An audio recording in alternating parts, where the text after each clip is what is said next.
Hey everybody, Cinema Sickness here again to talk to you about what I bought and what I watched today. And once again, got a nice big stack of titles to show you, so let's take a look at everything I got. The first store I hit up today was a local Goodwill where I got myself 4 titles, 2 of them being CD soundtracks, and the first one I picked up was the soundtrack to Mystery Men, which isn't really all that good. I did listen to this one today, and there were a few good songs on it, but for the most part, I didn't really care all that much for it. But I do with the movie, so had to get the soundtrack.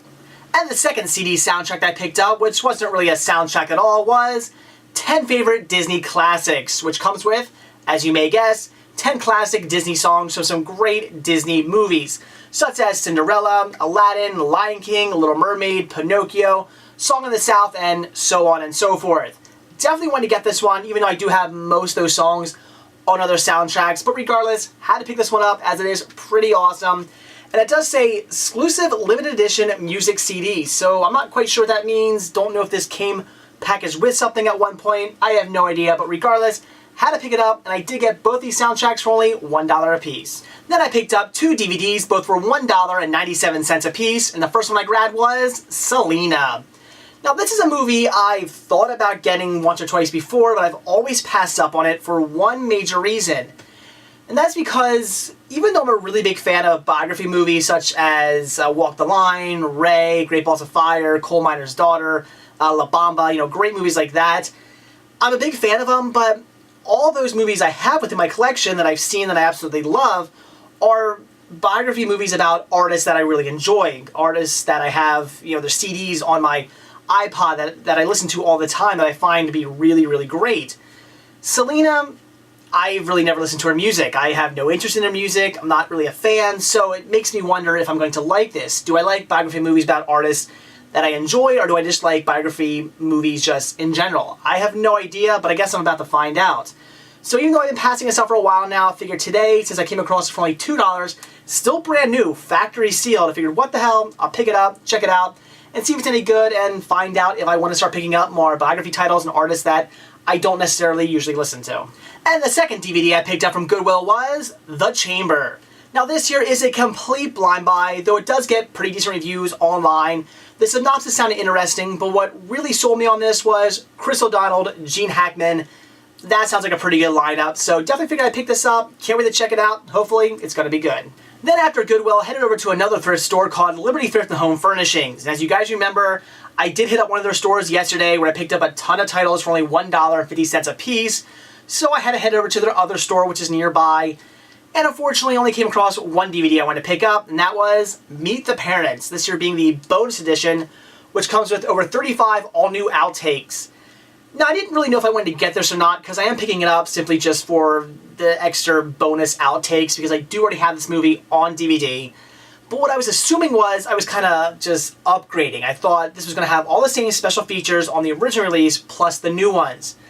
Not the case. They actually have different bonus features on it. This only has some of the bonus features from the original release, plus some new ones. So, basically, if you want to have all the special features, you've got to have both releases. Pretty stupid.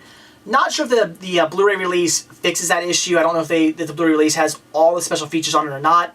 Really hoping it does, but again, kind of stupid that this didn't come with all the extra bonus features that were on the original release.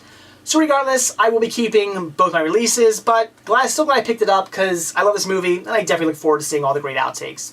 Then after Liberty Thrift and Home Furnishings, headed over to my local Big Lots just to see if they got anything new in, and luckily enough, they did.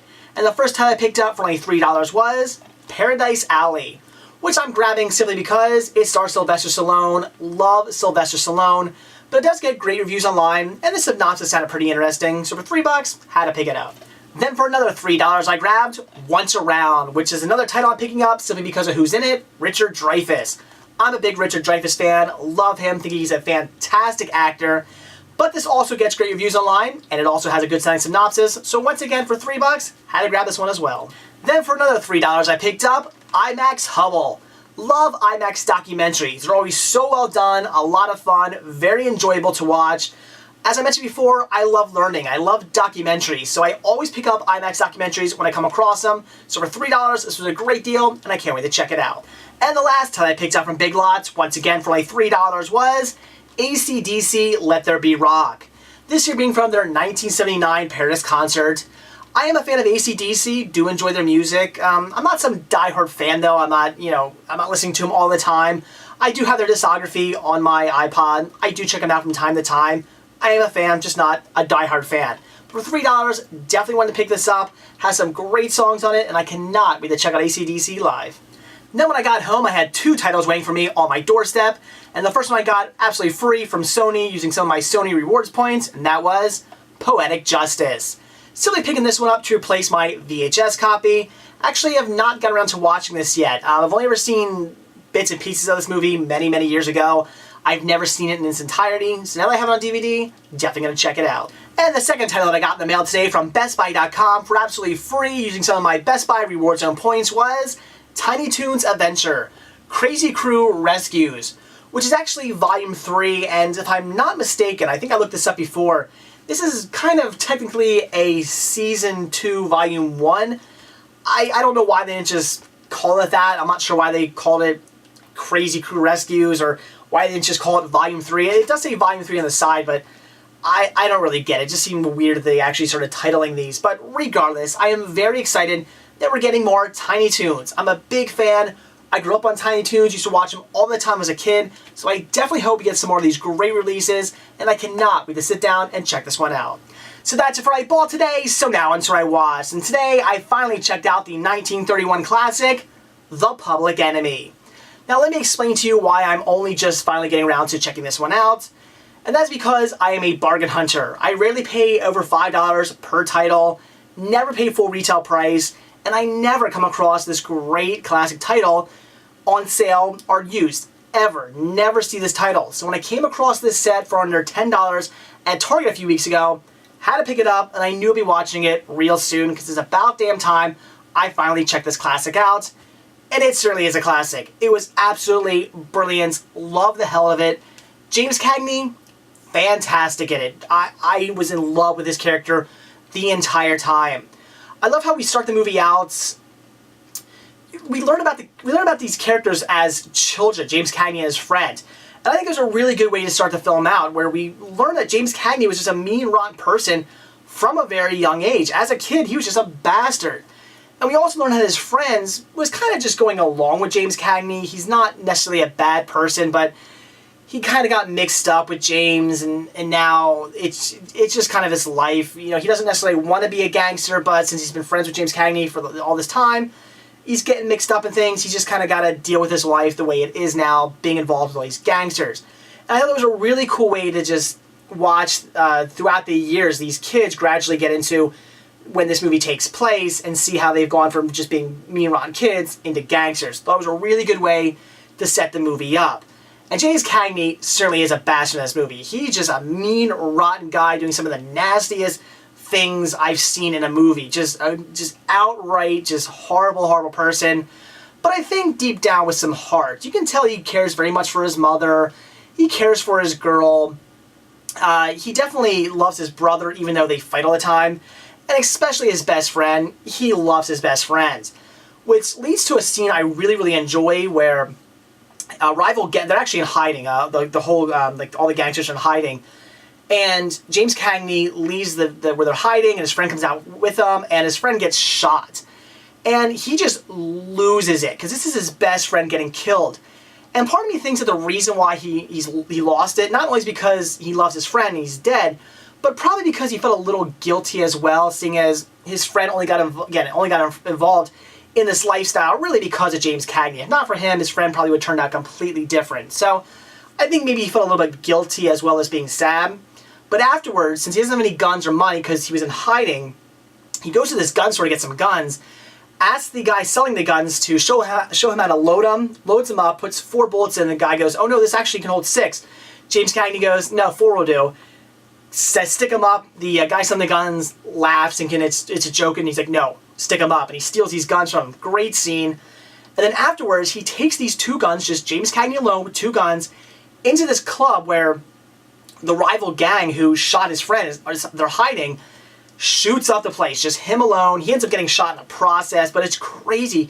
He's got this just psychotic look on his face. It's a classic scene you've probably seen a lot where it's a close-up of James Cagney's face and he gets this really weird, just disturbing smile on his face. And that's the scene where he just goes nuts and goes and shoots up this club of rival gangsters. Brilliant, brilliant scene. Absolutely love it. So I would highly recommend checking this one out. It is a fantastic gangster movie. If you are a fan of gangster movies, this is one you must see, you must have in your collection. It's brilliant. Also, love the ending of this. It's a very downer ending. Won't give it away, although maybe by calling it a downer ending I kind of did. But regardless, I won't give the ending away. I'll let you see it. But it's a really, really good ending. Kind of disturbing at the same time. I'll just say James Cagney in the doorway. Very disturbing at the end of this movie. I need to get that clip and put it as a screensaver or something because it is just creepy looking. But again, a fantastic movie. One I would highly recommend. This movie is called a classic for a reason. I put this movie right up there with things like Gone with the Wind, Wizard of Oz, classics like that. This movie definitely deserves a place with those films, so definitely check it out if you haven't seen it. It's brilliant, and I would highly recommend it. So that's it for what I bought when I watched today. Definitely got some great deals today. Very excited about the titles I picked up, and also finally watching The Public Enemy. I can't believe I'm only just getting around to watching that. Like I said, it's a movie to compare with things like Wizard of Oz and Gone with the Wind. It is that much of a classic title, and I can't believe I'm only just getting around to watching it. I've been collecting since 2001, and actually I've wanted to see this movie even before I started collecting, but like I said, I never came across it for a good deal up until a few weeks ago, so that was when I just finally picked it up, and I loved it. Again, it's a classic, one I would highly recommend. I'll be watching the movie again for sure. Brilliant, brilliant movie. James Cagney is fantastic in it. And if you haven't seen it, you must. So that's it. Thanks for watching, and stay tuned to see what I bought when I watch tomorrow. See ya.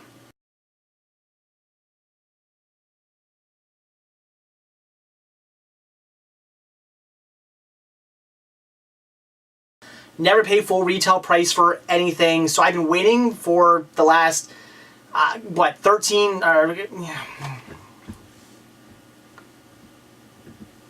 are different. They do share some, but they also have a different